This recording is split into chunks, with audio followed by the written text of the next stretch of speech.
वालेकुम स्टूडेंट्स। आज का लेक्चर जो है वो भी अगेन ग्रोथ रेगुलेटर्स से रिलेटेड है और ये गैबेलियंस बहुत इंपॉर्टेंट है, बहुत ही ज़्यादा इंपॉर्टेंट है गैबेलियंस।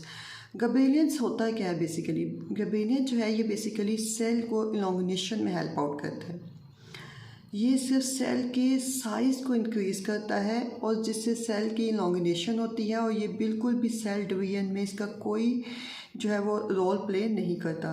सेल डिवीजन जस्ट ऑक्सीजन करवाता है और सेल इलॉन्गिनेशन जो है वो गैबेलियंस करवाता है। ये स्टेम की इलॉन्गिनेशन स्पेशली स्टेम पे इफ़ेक्ट करता है, जबकि लीव्स और रूट्स पे इसका कोई इफ़ेक्ट नहीं है। अब अगर हम इसकी डिस्कवरी की बात करें तो इसको जो डिस्कवर किया था वो जापानीज़ वर्कर था, उसने इसको डिस्कवर किया था। वो बेसिकली एक राइस प्लांट की डिसीज़ है, उसको वो स्टडी कर रहा था, जिसको हम कहते हैं बेकेनी ऑफ राइस प्लांट या फोलिश सीडलिंग। इसमें क्या होता है? इसमें ये होता है कि जो राइस प्लांट थे उसमें एक फंगस ग्रो हुई, जिसने क्या किया कि प्लांट्स की अबनॉर्मल ग्रोथ करवा दी और उसकी स्टेम्स इतनी ज़्यादा इनॉग्रेट करवा दी कि वो बहुत वीक हो गए और माइक्रोबियल्स ने उनके ऊपर अटैक करके उसको डिस्ट्रॉय कर दिया। तो वहाँ से उसने जो है वो एक देखा कि कोई जो है वो फंगस वहाँ पे जो है वो इस डिज़ीज़ की रिस्पॉन्सिबल थी। तो जब उसने ये डिज़ीज़ देखी तो जो था वो एक फंगस थी, और फंगस जो थी उसका नाम है गैब्रिएलिया फ्यूजिकोराई। उसने इसको कंफर्म किया हेल्दी प्लांट्स के ऊपर, और सिम्टम्स जो थी वो सिमिलर थी, इनके एबनॉर्मल ग्रोथ थी। तो उससे उसने इसका नाम डिस्कवर किया गैब्रिलिक एसिड, जो कि उसने कहा कि ऐसा हार्मोन है जिसका नाम गैब्रिलिक एसिड है और ये क्रिस्टलाइन कंपाउंड है जो कि सेल इलॉन्गिनेशन करवाता है। अगर हम इसका स्ट्रक्चर देखें तो ये इसके डिफरेंट फॉर्म हैं। ये GA1 के नाम से है, GA गैब्रिलिक एसिड 1, गैब्रिलिक एसिड 2 एंड 3 जो है वो बहुत कॉमन है, मोस्टली कॉमनली यूज़ होता है, जिसको हम गैब्रिलिक एसिड कहते हैं। ये भी अगेन प्लांट के ग्रोइंग रीजन जो होते हैं जिसमें लीव्स और स्टेम्स आता है, वहाँ पे एपिक्स आती है, वहाँ पे प्रिपेयर होता है, लेकिन ये जो स्टोर्ड होता है वो इमेच्योर सीड्स और फ्रूट्स में स्टोर होता है। इसका अगर हम फंक्शन देखें तो ये क्या करता है कि ये प्लांट की ग्रोथ करवाता है, उसका साइज़ इंक्रीज़ करके, स्टेम इलॉन्गिनेशन करके सीड की जर्मिनेशन कराता है, डोरमेंसी को ब्रेक डाउन करता है। जितने भी प्लांट्स के अंदर प्रोटोलिटिक लिटिक एंजाइम्स हैं या हाइड्रोलिटिक, उनको जो है एक्टिवेट करता है, जिससे सीड की जर्मिनेशन होती है और सीडलिंग्स बनती हैं। अब हम प्रैक्टिकली देखें तो ये अगर हम वोलाटाइल ऑयल की बात करें तो ये वाला ग्रोथ रेगुलेटर्स बहुत ज़्यादा इंपॉर्टेंट है, इसका प्रैक्टिकली बहुत ज़्यादा यूज़ है। तो ये वोलाटाइल ऑयल की कंसंट्रेशन को इंक्रीज़ करता है। वोलाटाइल की कंसंट्रेशन ये एनीथम स्पीशीज़ जो हैं, जिसमें एनीथम सावा और ग्रेवोलेंस हैं। दोनों में ग्रेवोलेंस में अगर हम इसका ट्रीट कराएं तो ये 50% जो है वो वोलाटाइल ऑयल की कंसंट्रेशन इंक्रीज़ करता है, और अगर हम एनीथम सावा में करें तो उसमें 30% जो है इंक्रीज़ करता है। इसी तरह मेंथा पाइपरेटा में अगर हम देखें तो वोलाटाइल ऑयल की जो है वो कंसंट्रेशन को तो कम करता है, लेकिन उसके क्लोरोफिल को जो है वो चेंज करता है। इसी तरह ह्यूमलस ल्यूपस में ये फ्लावरिंग इफेक्ट को ऑब्जर्व किया गया है कि ये फ्लावर येट जो है वो 40% इंक्रीज़ करता है, वोलाटाइल ऑयल की कंपोजिशन को भी चेंज करता है।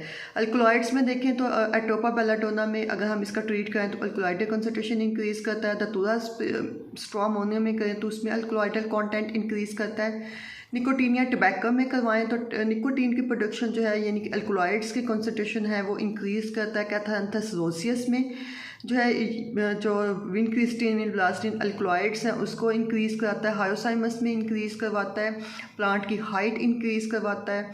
फिक्स्ड ऑयल में बात करें तो ये जो है वो प्लांट की हाइट 5% इंक्रीज़ करता है, जबकि उसकी क्वालिटी पे और फिक्स्ड ऑयल की क्वालिटी और क्वांटिटी पे कोई इफेक्ट नहीं देता। ग्लाइकोसाइड में करें तो ग्लाइकोसाइड में डिस्टेलस परफ्यूरिया और डिस्टेसिलेनेटा दोनों में कंसंट्रेशन जो है वो इंक्रीज़ करवाता है।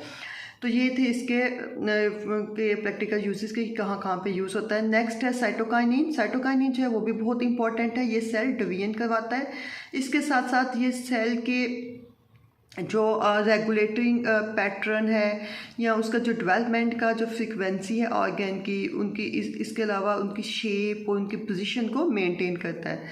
साइटोकाइनिन को सबसे पहले जर्मन बॉटनिस्ट हाइबरलैंड ने इसको डिस्कवर किया था। उसने देखा था कि जो फ्लोएम टिश्यू होते हैं उसके अंदर कोई वाटर सॉल्युबल सब्सटेंस होती है जो कि सेल की डिवीजन की रिस्पॉन्सिबल है। वहाँ से उसने इसको साइटोकाइनिन डिस्कवर किया। इसके अलावा साइटोकाइनिन जो है वो कोकोनट प्लांट के एंडोस्पर्म लिक्विड से भी ऑब्टेन होता है।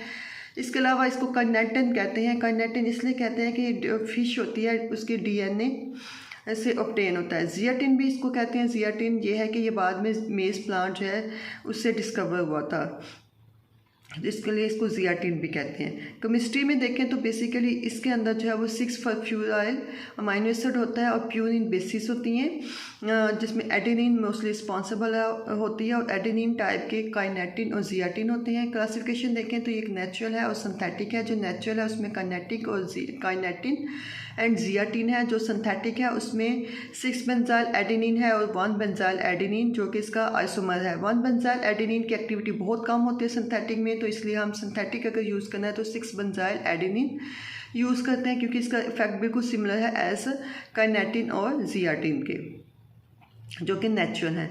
बायोसिंथेसिस क्या है कि ये रूट में प्रिपेयर होता है, ठीक है। इसके अलावा ये सीड और फ्रूट में भी प्रिपेयर होता है, और जब ये रूट्स में बनता है तो ये जाइलम के थ्रू जो है ये अपर पोर्शन में ट्रांसपोर्ट हो जाता है, जहाँ पे इसकी एक्टिविटी होती है, जहाँ पे इसका इफेक्ट होता है।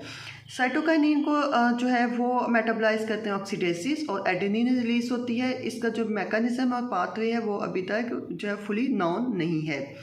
इसके फंक्शंस क्या हैं कि ये प्रमोट करता है सेल डिवीजन को। ये बहुत कम जो है कंसंट्रेशन में यूज़ होते हैं और सेल की डिवीजन करवाते हैं। इसके अलावा अगर इसको ऑक्सीजन के साथ कॉम्बिनेशन में दिया जाए तो ये ग्रोथ को ओवरऑल इंक्रीज़ कराता है, जिसमें सेल डिवीजन सेल एलोंगिनेशन करवाता है। इसके अलावा ये प्लांट की सेंसिनेस को इनहिबिट करता है, यानी कि प्लांट को जल्दी जो है वो एजिंग की तरफ नहीं लेके जाता। उसके ऊपर उसका जो फॉल है लीव्स का या रूट्स का या किसी भी पार्ट का, तो उसको ये कम कराता है, क्योंकि जो लिटिक एंजाइम्स है उसकी सिंथेसिस को ये ब्लॉक करता है। इसके अलावा प्लांट को प्रोटेक्ट करता है फ्रॉम एक्सट्रीम कंडीशंस में, यानी कि अगर बहुत हाई टेम्परेचर है तो ये प्लांट्स को उससे रेजिस्ट कराता है, उसको प्रोटेक्ट कराता है। इसके अलावा ये सीड जर्मिनेशन कराता है और सीडलिंग प्रोड्यूस करता है, क्लोरोफिल सिंथेसिस कराता है। इसके अलावा स्टोमेटा की ओपनिंग करवाता है। इसके अलावा ये टिश्यू कल्चर टेक्निक में बहुत इंपॉर्टेंट है। इसमें सीड और जो है ये कल्चर प्लांट की स्टेम्स और रूट्स की फॉर्मेशन कराता है, जिसको मॉर्फोजेनेसिस कहते हैं। इसके अलावा ये प्लांट्स को हेल्दी रखता है, यानी कि उसके DNA को इतनी जल्दी जो है वो ब्रेक डाउन नहीं करता, बिल्कुल उसको इंटैक्ट रखता है, जिसकी वजह से प्लांट जो है वो येलो कलर में नहीं कन्वर्ट होते, उनको ग्रीन रखता है। इसके अलावा ये लेटर बर्ड्स की डेवलपमेंट करवाता है, ठीक है। इसके अलावा ये जो है लीफ की एक्सपेंशन कराता है। अगर इसकी प्रैक्टिकल एग्जांपल देखें तो ये कॉफ़ी प्लांट्स के अंदर कैफीन की कंसंट्रेशन को इंक्रीज़ करता है अप टू 10%। केशिया अंगस्टिफोलिया जो कि ग्लाइकोसाइड है एंथ्राकिनोन, उसमें देखें तो उसमें भी कंसंट्रेशन जो है एंथ्राकिनोन ग्लाइकोसाइड्स की इंक्रीज़ कराता है।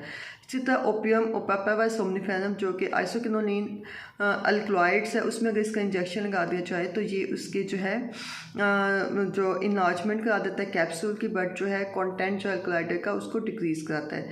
तो क्लास ये थे हमारे ग्रोथ रेगुलेटर्स। अब हम बात करेंगे ग्रोथ रेगुलेटर्स की इनहिबिटर की अगली वीडियो में। अल्लाह हाफिज़।